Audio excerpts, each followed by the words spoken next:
Adapun Abraham telah tua dan lanjut umurnya, serta diberkati Tuhan dalam segala hal.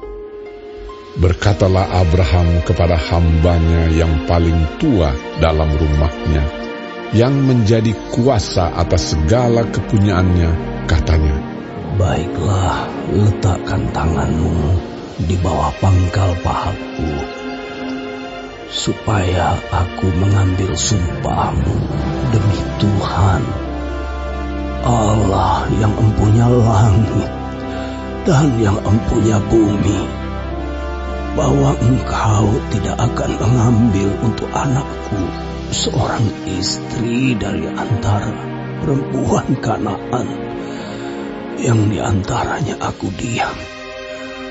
Tetapi engkau harus pergi ke negeriku dan kepada sanak saudaraku untuk mengambil seorang istri bagi Ishak anakku." Lalu berkatalah hambanya itu kepadanya, "Mungkin perempuan itu tidak suka mengikuti aku ke negeri ini. Haruskah aku membawa anakmu itu kembali ke negeri dari mana tuanku keluar?" Tetapi Abraham berkata kepadanya, "Awas, jangan kau bawa anakku itu kembali ke sana.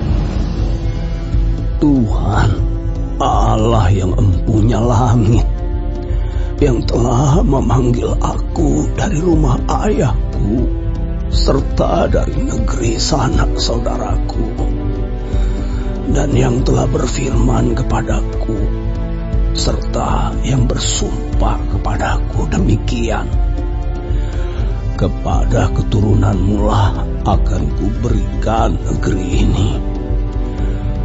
Dialah juga akan mengutus malaikatnya berjalan di depanmu, sehingga engkau dapat mengambil seorang istri dari sana untuk anakku.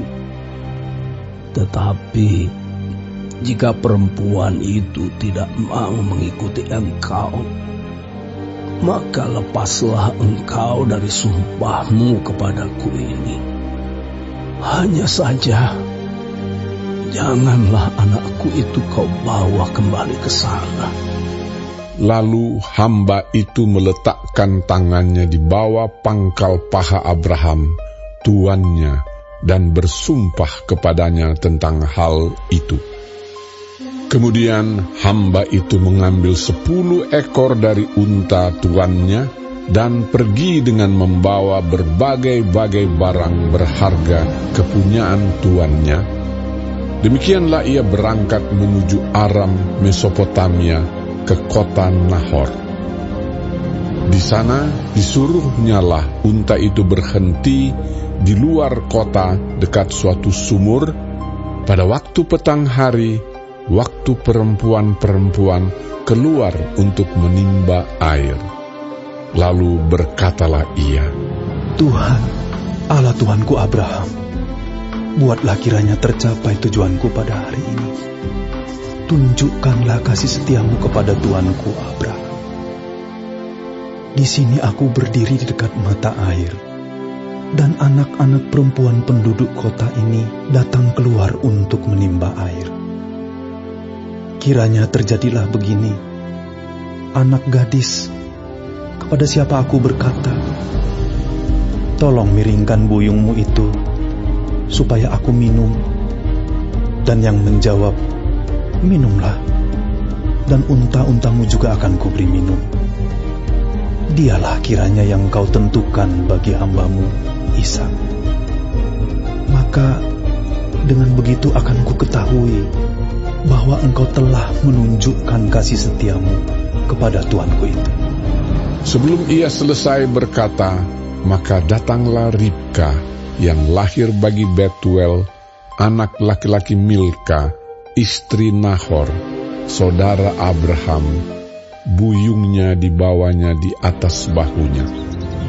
Anak gadis itu sangat cantik parasnya, seorang perawan, belum pernah bersetubuh dengan laki-laki. Ia turun ke mata air itu dan mengisi buyungnya, lalu kembali naik. Kemudian berlarilah hamba itu mendapatkannya serta berkata, "Tolong beri aku minum air sedikit dari buyungmu itu." Jawabnya, "Minumlah, Tuan." maka segeralah diturunkannya buyungnya itu ke tangannya, serta diberinya dia minum. Setelah ia selesai memberi hamba itu minum, berkatalah ia, "Baiklah, untuk unta-untamu juga kutimba air, sampai semuanya puas minum." Kemudian segeralah dituangnya air yang dibuyungnya itu ke dalam palungan, lalu berlarilah ia sekali lagi ke sumur untuk menimba air, dan ditimbanyalah untuk semua unta orang itu. Dan orang itu mengamat-amatinya dengan berdiam diri untuk mengetahui apakah Tuhan membuat perjalanannya berhasil atau tidak. Setelah unta-unta itu puas minum, maka orang itu mengambil anting-anting emas yang setengah sikal beratnya, dan sepasang gelang tangan yang 10 sikal emas beratnya, serta berkata, "Anak siapakah engkau? Baiklah, katakan kepadaku, adakah di rumah ayahmu tempat bermalam bagi kami?" Lalu jawabnya kepadanya, "Ayahku Betuel, anak Milka, yang melahirkannya bagi Nahor." Lagi kata gadis itu, "Baik jerami, baik makanan unta, banyak pada kami. Tempat bermalam pun ada." Lalu berlututlah orang itu dan sujud menyembah Tuhan serta berkata, "Terpujilah Tuhan, Allah Tuanku Abraham, yang tidak menarik kembali kasih-Nya dan setia-Nya dari Tuanku itu. Dan Tuhan telah menuntun aku di jalan ke rumah saudara-saudara Tuanku ini." Berlarilah gadis itu pergi menceritakan kejadian itu ke rumah ibunya. Ribka mempunyai saudara laki-laki, namanya Laban. Laban berlari keluar mendapatkan orang itu ke mata air tadi. Sesudah dilihatnya anting-anting itu dan gelang pada tangan saudaranya, dan sesudah didengarnya perkataan Ribka, saudaranya, yang bunyinya, "Begitulah dikatakan orang itu kepadaku." ia mendapatkan orang itu yang masih berdiri di samping unta-untanya di dekat mata air itu, dan berkata, "Marilah engkau yang diberkati Tuhan, mengapa engkau berdiri di luar? Padahal telah kusediakan rumah bagimu dan juga tempat untuk unta-untamu." Masuklah orang itu ke dalam rumah, ditanggalkanlah pelana unta-unta, diberikan jerami dan makanan kepada unta-unta itu, lalu dibawa air pembasuh kaki untuk orang itu dan orang-orang yang bersama-sama dengan dia. Tetapi ketika dihidangkan makanan di depannya, berkatalah orang itu, "Aku tidak akan makan sebelum kusampaikan pesan yang kubawa ini." Jawab Laban, "Silakan." lalu berkatalah ia, "Aku ini hamba Abraham. Tuhan sangat memberkati tuanku itu, sehingga ia telah menjadi kaya. Tuhan telah memberikan kepadanya kambing, domba, dan lembu sapi, emas dan perak, budak laki-laki dan perempuan, unta dan keledai. Dan Sara, istri tuanku itu, sesudah tua, telah melahirkan anak laki-laki bagi tuanku itu. Kepada anaknya itu telah diberikan tuanku segala harta miliknya. Tuanku itu telah mengambil sumpahku, engkau tidak akan mengambil untuk anakku seorang istri dari antara perempuan Kanaan, yang negerinya kudiami ini. Tetapi engkau harus pergi ke rumah ayahku dan kepada kaumku untuk mengambil seorang istri bagi anakku." Jawabku kepada tuanku itu, "Mungkin perempuan itu tidak mau mengikut aku." Tetapi katanya kepadaku, "Tuhan, yang di hadapannya aku hidup, akan mengutus malaikatnya menyertai engkau, dan akan membuat perjalananmu berhasil, sehingga engkau akan mengambil bagi anakku seorang istri dari kaumku, dan dari rumah ayahku.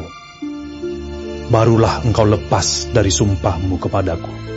Jika engkau sampai kepada kaumku, dan mereka tidak memberikan perempuan itu kepadamu, hanya dalam hal itulah engkau lepas dari sumpahmu kepadaku. Dan hari ini, aku sampai ke mata air tadi, lalu kataku, Tuhan, Allah Tuanku Abraham, sudilah kiranya engkau membuat berhasil perjalanan yang kutempuh ini. Di sini aku berdiri di dekat mata air ini. Kiranya terjadi begini. Apabila seorang gadis datang keluar untuk menimba air, dan aku berkata kepadanya, tolong berikan aku minum air sedikit dari buyungmu itu.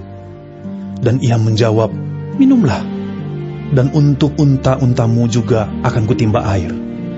Dialah kiranya istri yang telah Tuhan tentukan bagi anak tuanku itu. Belum lagi aku habis berkata dalam hatiku, Ribka telah datang membawa buyung di atas bahunya dan turun ke mata air itu, lalu menimba air. Kataku kepadanya, tolong berikan aku minum. Segeralah ia menurunkan buyung itu dari atas bahunya serta berkata, minumlah, dan unta-untamu juga akan kuberi minum. Lalu aku minum, dan unta-unta itu juga diberinya minum. Sesudah itu aku berkata kepadanya, anak siapakah engkau? Jawabnya, ayahku Betuel, anak Nahor yang dilahirkan Milka. Lalu aku mengenakan anting-anting pada hidungnya dan gelang pada tangannya. Kemudian berlututlah aku dan sujud menyembah Tuhan, serta memuji Tuhan, Allah Tuanku Abraham, yang telah menuntun aku di jalan yang benar untuk mengambil anak perempuan saudara tuanku ini bagi anaknya. Jadi sekarang, apabila kamu mau menunjukkan kasih dan setia kepada tuanku itu, beritahukanlah kepadaku, dan jika tidak, beritahukanlah juga kepadaku, supaya aku tahu entah berpaling ke kanan atau ke kiri. Lalu Laban dan Betuel menjawab, semuanya ini datangnya dari Tuhan. Kami tidak dapat mengatakan kepadamu baiknya atau buruknya. Lihat, Ribka ada di depanmu. Bawalah dia dan pergilah, supaya ia menjadi istri anak Tuhanmu, seperti yang difirmankan Tuhan.